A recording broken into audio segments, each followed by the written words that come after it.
I'm joined today by Alexandra Knight from Amey Strategic Consulting. Hi Alex, could you just explain what you do and what some of your background is, please?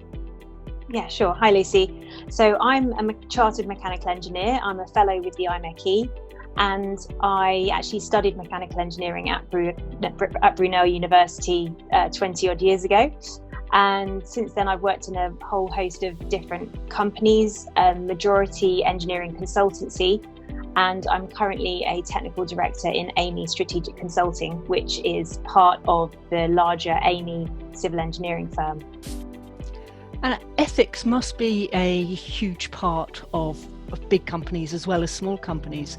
Can you explain a little bit about what you're doing within Amey and what Amey is doing to keep an eye on their ethics, please? Yeah, of course. Ethics is a huge topic. It covers everything from making sure we're not corrupt or taking bribes, from any of our supply chain, for example, or even bribing to get large contracts, because obviously Amey is involved in a lot of large government contracts. So making sure the process is absolutely fair and transparent is a critical part of being an ethical business.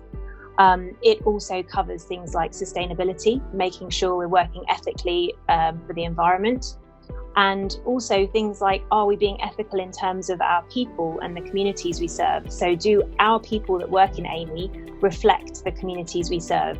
Do we have that diversity of staff, of people that work for us, that are delivering projects for our communities? So ethics really, as the Brunel students will get to know when they work towards their chartership and they look at the, so for example, whatever institution they're going to be chartered with will have their code of conduct, and part of that will be ethics, and that covers a whole host of things like I've just said. But in terms of how it impacts my daily work, if I'm working on a contract, I have to make sure that I understand the terms and conditions in that contract so that I don't risk, maybe by accident, breaking any of those terms that might be deemed unethical. Sometimes there are even constraints around when you can talk to your client in part of the bidding process and procurement process, because you don't want to be seen to kind of be getting an unfair advantage on the competition. So you have to be aware of all those things. And also when I'm subcontracting in work and working with my supply chain, I want to be sure that they are also working to the same standards that we expect, so that they are also holding up their end of the bargain, as it were, in terms of ethics right across the board, from their environmental policies, their diversity and inclusion policies, and also their sort of fair and transparent working policies. So it's not just Amey's responsibility, it's actually down to every employee, every engineer who's working there to make sure that they're behaving ethically. Absolutely. And it's part of being a chartered engineer, it really is, that you're signing up to the fact that you take responsibility to make sure you are working ethically as an engineer in an engineering organisation. And even if you're not chartered, when you become a manager and you're managing people, you are expected to work ethically. And also, whistleblowing is a part of this. So if you notice unethical behaviour within your company or externally, actually raising that, flagging that, not just walking by and ignoring it, then you are at fault if you haven't flagged that. So, within the many policies that we have in Amey, one of those is a whistleblowing policy, so that all employees know where to flag issues if they see them arise. And that's welcomed, because we want to know, on the majority of time, people are doing it completely by mistake and not on purpose, but we need to understand those things and make sure that we put a stop to it. So that's a big part of it. And yes, it flows right through every employee in the organisation and beyond into our supply chain as well. And I suppose part of the ethical stuff is also the diversity.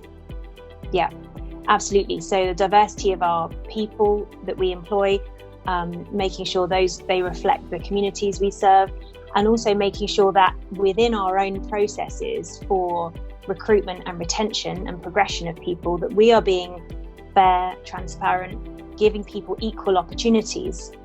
And we're all aware that there's a lack of equal opportunities if you're basically not a privileged white man.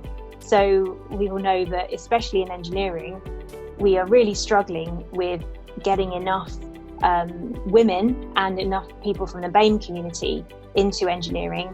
And even if we get them in at the lower levels, supporting them to progress up and get into senior leadership positions, it seems to be a real challenge. So we have to reflect on what we're doing in our organisation to think, how can we better make it an equal playing field and allow equal opportunity for progression and promotion throughout our business?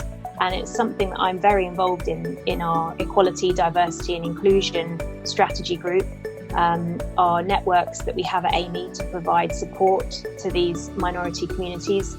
And it's an ongoing challenge and something that absolutely everybody needs to be aware of, because increased diversity and inclusion benefits everybody, even if you're in the privileged white male category. It benefits everybody and every business to have more diverse teams and more diverse communities in their organisations, because we all know now it's irrefutable evidence that is better for business. It's not just the right thing to do, it's the smart thing to do. So your diversity policy isn't just useful for the women, for the BAME community, and for other communities that aren't as well represented. It's actually of benefit to those that are already well represented within their community, within the company. Exactly, because then it gives everybody the opportunity for a better business in the future. If you've got more diversity at those decision-making levels, you're going to have greater innovation, you're going to be a more resilient business. And especially now, we're talking about this a lot with coronavirus at the moment. And how do we pivot as a business to be more innovative? How can we be more agile and set ourselves up for success in a resilient, sustainable way? And you need diverse people helping to come up with those ideas and helping to come up with those strategies so that we have different thoughts at the table. And if you've got people who essentially have the same background and think in a similar way, you're not going to get that diversity of thought. And so it's absolutely vitally important for everybody. It's everybody's business to be more diverse. That's great. Thanks very much, Alexandra. Thanks, Lucy.